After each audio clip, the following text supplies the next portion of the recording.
Hi guys, in today's video I am going to be going over all of my favorite books that I replaced with beautiful vintage editions.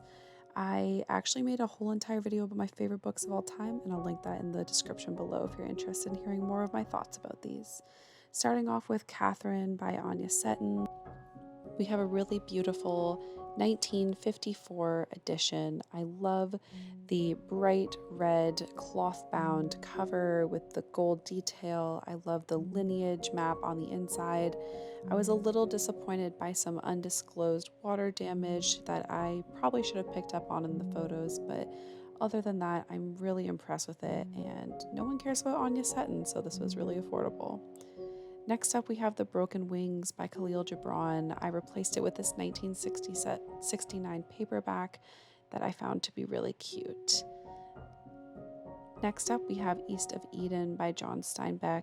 This is a 1952 Sears Book Club edition. I love the grass green cover and I just love it. It looks so like, I don't even know how to describe it. It looks like so supple. Next up, we have The Secret Garden by Frances Hodgson Burnett. I have this really beautiful 1962 Tasha Tudor edition. She is the illustrator, and I love her illustrations so much. I just love like that green illustration on the inside, and I love the gold tree on the outside, and I love the red cloth bound and the illustrations all throughout. It's just so classic. It's so heartwarming. And whenever I read The Secret History, I just feel like transported to just such a comfy and cozy spot. Tristan and Isolde, that is one of my favorites. This is I believe it's a 1960s edition. I can't recall the publisher right now, but it's a 1960s. They made these things. They're like these like big gigantic versions of it. I was a little disappointed by the size. It was a little big for me, but it's prettier than the other one I had for sure, and it was a really good price, and I love the illustrations throughout. Next up, we have The Picture of Dorian Gray by Oscar Wilde. I believe this is a 1930s edition of it, and it is in really amazing condition, all things considered.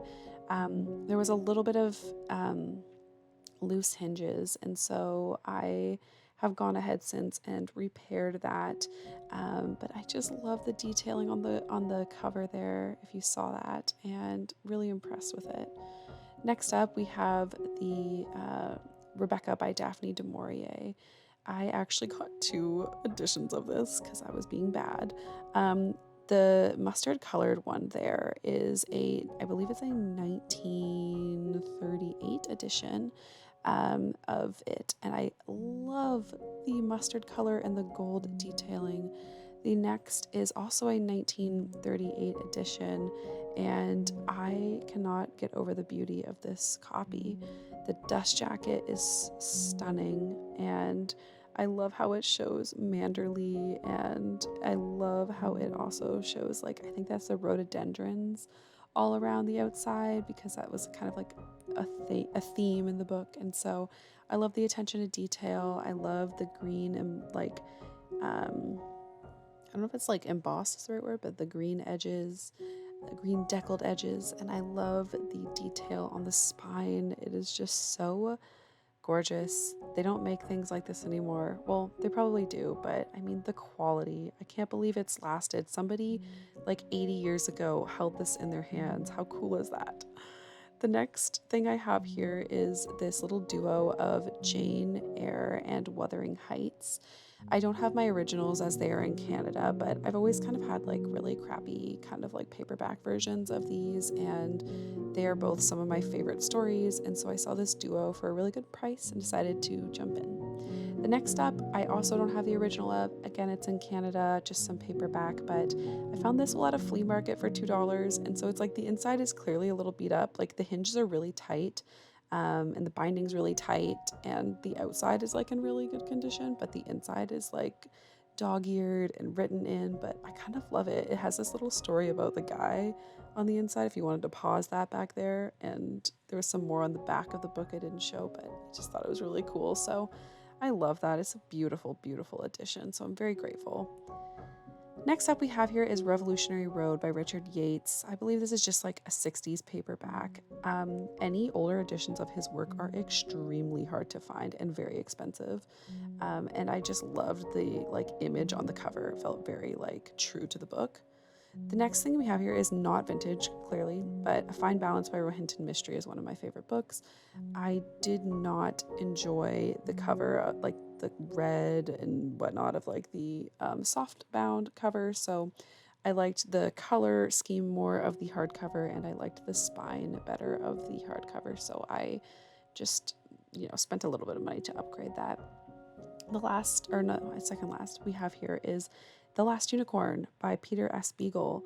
I love this edition. It might be my favorite. It is from 1978, I believe. It is just so beautiful. The cover, you flip it open. It's like this beautiful, like tan color with this purple unicorn on it. It didn't show the inside, but it just has like tons of like unicorn illustrations, and it's really beautiful. And the outside, the actual dust jacket itself is, first of all, in amazing condition, but like it's also just beautiful.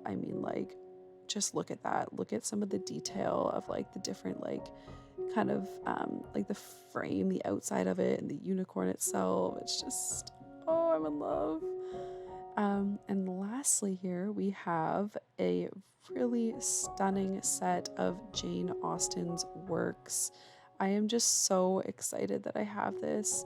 The editions they're from like the 1940s or 1950s, and it has all 6 of her works. It doesn't have Sanditon, or however you pronounce it, because it's not finished, but it has all of her finished works. And it's the same design, but just in different colors. So starting off, we have Emma by, I'm used to saying by, but we know who it's by. So we have Emma, and then we have Persuasion, and then we have, I think it's Mansfield Park next. Oh, Northanger Abbey, Mansfield Park, Pride and Prejudice, which is still my fave. I just love it. Sorry if it's basic. And then we have Sense and Sensibility. And so I haven't read all of her work, so I'm excited to read the last few in these adorable editions. They have like the softest pages, and even though they are compact, they are still very readable. And so this might seem weird to you guys. Some readers are very particular, like, they read something for the first time and they loved it. They'll never give up that copy that they read it on the first time. But I just had this realization that all of my favorite books were in editions that I absolutely hated. And so I decided to do something about it. And without spending too much money, I was able to make a collection that I just think is so beautiful, and it brings me so much joy every single time I look at it. I hope you guys have a great day and enjoyed watching this. Please like and subscribe, comment. It means a lot to me. Thanks.